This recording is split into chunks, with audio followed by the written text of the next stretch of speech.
Today on the dyno we've got an Ultima Evolution with an LS engine. It's quite a rare car here in Australia. Let me run you through the car. Let's start at the business end. Actually this car, every bit is business. It's all business end about this car. It's a driver's car with very few creature comforts. It's all about performance. Power plant, we've got a 7-litre LS engine. It runs a Porsche transaxle. This gold airbox that you can see is actually pressurized, so at high speeds it does use the ram effect of the air to increase the cylinder filling. The vehicle runs a tubular chassis. Few highlights: AP racing brakes, stops the car very well. We've got the front air intake there, and there's our fans for the radiator. Internally the engine's got heads, modified pistons, I believe they're forged pistons, rods, modified and lightened crankshaft. I think engine block's probably the only thing that's close to standard. Everything else is highly modified on this vehicle. Quick look at the partially dismantled interior. We've got the seats, the cage, and then fairly minimalistic here. So we've got the removable steering wheel.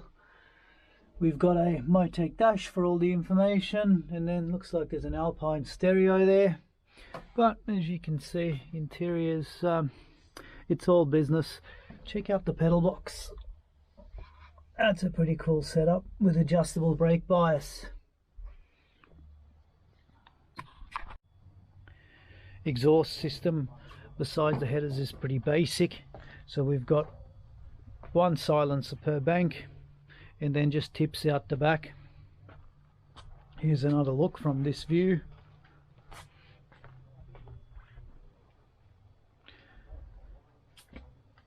There's the oil tank, there's the header tank. Okay, let's get tuning. For our baseline, I am going to be using the power graph, the best power graph we had back then on the old engine. She made 514 horsepower to the back wheel, so if I had to have a bit of a guess, I'd say it's probably somewhere around 600, maybe a little bit more at the flywheel, at the engine. So looking at our power run starting from 2,500, she made peak power just before 7. Looked like we were pulling to just a little over 7,000 RPM. Our torque curve is down the bottom here. Our peak torque appears to be around 440 foot-pounds, occurring at around 5,400 RPM.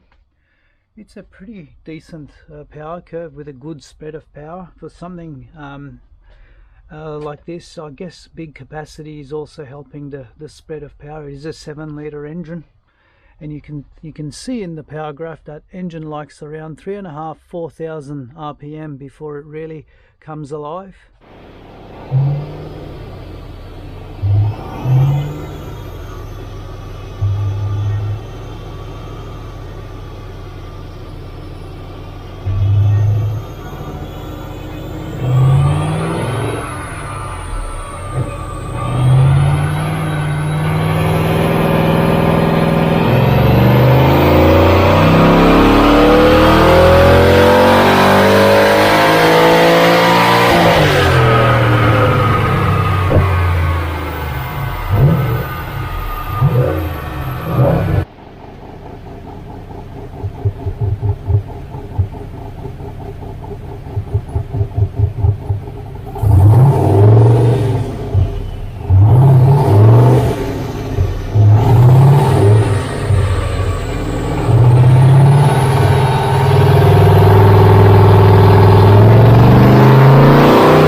I've been making some tune-up changes and running the car. I want to run you through some intermediate results for now. Blue line is the before, green line is the after. So it looks like we have picked up power almost everywhere with this bigger cam. Now you can see here my mixture plot down the bottom. I had a nice 12.5, 12.6 air fuel ratio before on the blue one. Now on the green one, I'm a little bit messier now. See if I can tidy that up a little bit nicer. But on the power side, we seem to be up. Now I wasn't really expecting this, and here is why. It is a bigger camshaft, so I did expect more power up high. But I'm actually quite surprised that we haven't lost anything down low going to a bigger cam, which is a bonus because that's normally the trade-off. The bigger cam normally makes more power up top while it gives away some power from the bottom. So in this case, I've lost nothing, so I'm grateful for that. So I just need to focus on the fueling and ignition timing, see how much better we can get it. Here's some interesting information after I reviewed the logs. This green fuel mixture curve that you see here, this isn't what I'm targeting. I'm actually targeting same as the blue curve that we had in the previous tune. Now the reason why this one looks so wavy and not following the commanded fuel mixtures is because by the end here I'm nearly 100% injector duty. So on the injectors I don't really have a lot of tunability left. What happens is once the injectors reach about 85, maybe with some injectors 90%, 90 to 100%, there's not a lot of tunability in that range. And with some injectors, they flow the same amount of fuel, whether they're at 90% duty or 100% duty. Because what happens is at 90% duty, injectors on 90% of the time, off 10% of the time. So what happens is where the injector goes to close for that 10% of the time, before it gets a chance to mechanically close, because there's an inherent time delay, the next pulse arrives and opens the injector again before it gets a chance to shut the fuel flow off. So you get this point where injector flows the same from 90 to 100%, and you then lose that tunability. So what will happen is if you're at say 80% injector duty, you add 5% fuel, you'll get to 85% duty and your mixtures will be 5% richer. When you're 90% and plus, you add that 5%, you get no extra. And if you're at say 90, 95, 100, you pull 5% out, you won't get 5% out of it until the injector duty cycle drops into the linear range, say sub 90%.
There on the dyno as far as power with the Ultima.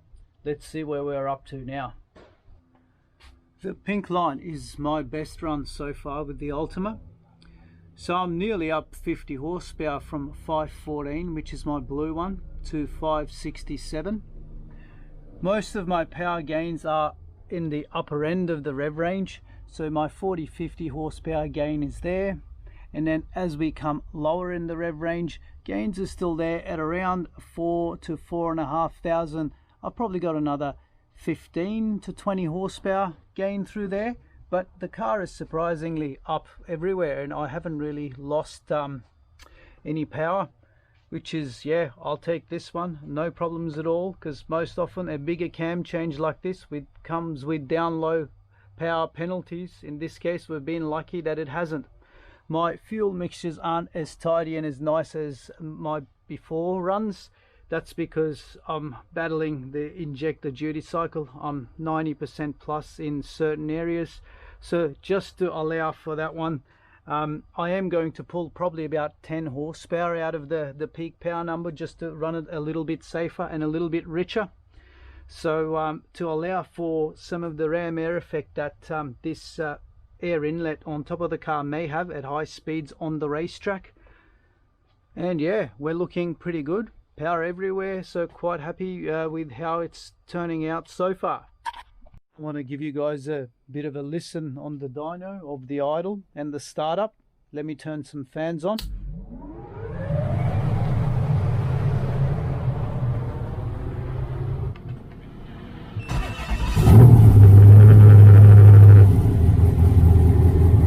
There we go.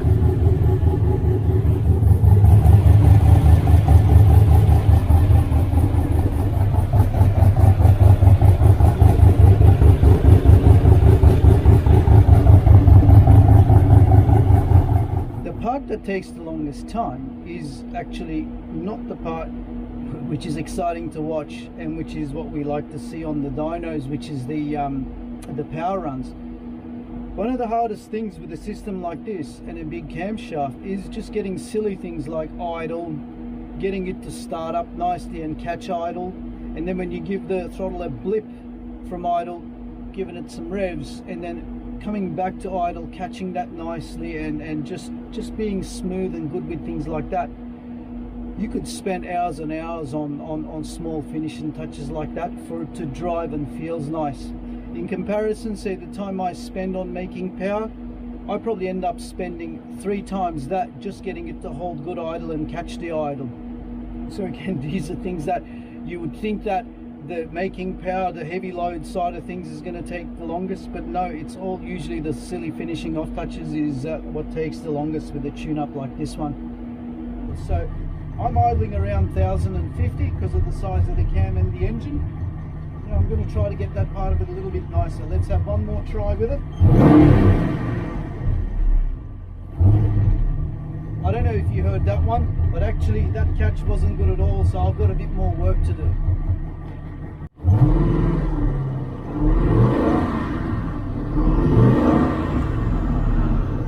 Okay, this is my hot start with the engine at the moment.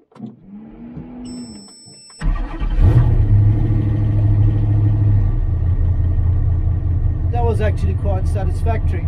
So what I'm looking for here, or what I'm aiming for, is after the engine fires up, idle to shoot above my target idle, say 1500 RPM, hang there for a few seconds and then gently land back on 1150 where we're, or 1050 where we're idling.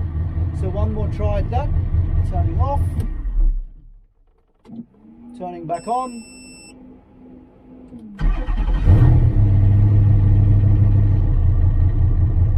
That was pretty good. I'm happy with that, but I need to get it to catch the idle a little nicer, because if it doesn't do that now while we're changing gears or we're in traffic, it is not going to drive smooth. So I need that idle coming back to idle as best we get it, as best we can, because especially with a car like this where we've got really light flywheel, we've got a fairly heavy clutch that we need to operate because of the engine and what it is.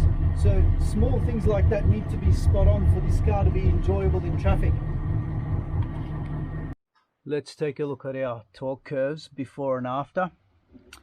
So we have torque here on this axis here, so that line there is 400 foot-pounds, that's 500 there.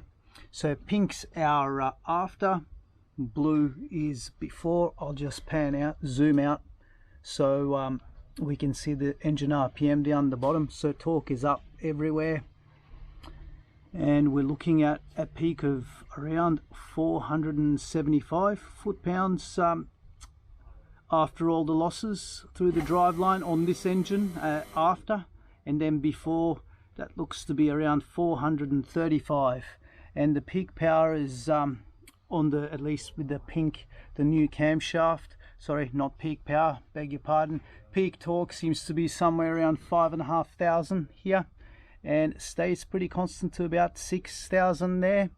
So there it is there. There's our torque graph. There's our torque numbers. And one final look at the power graph and the torque graph together on this engine here.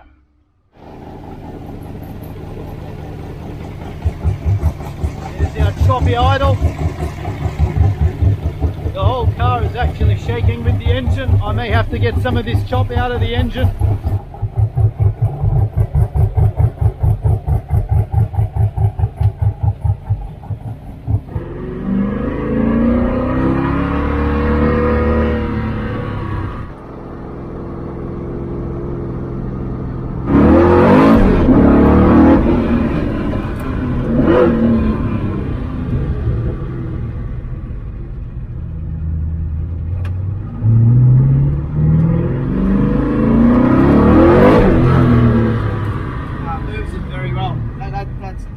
And we're not even in the range where it's going to sing, yeah. It doesn't open up to 5. Yeah, it feels really good now. Really good. It's getting a bit of a surge before, it was like bunny hopping around. But now the change we've done feels beautiful. Just like a normal road car. Feed her on and see how we go.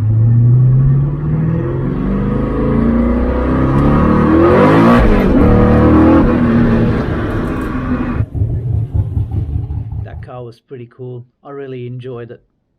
If you guys have high performance vehicles that you'd like us to work on, you don't have to be in Sydney. With technology available today, we can do them remotely.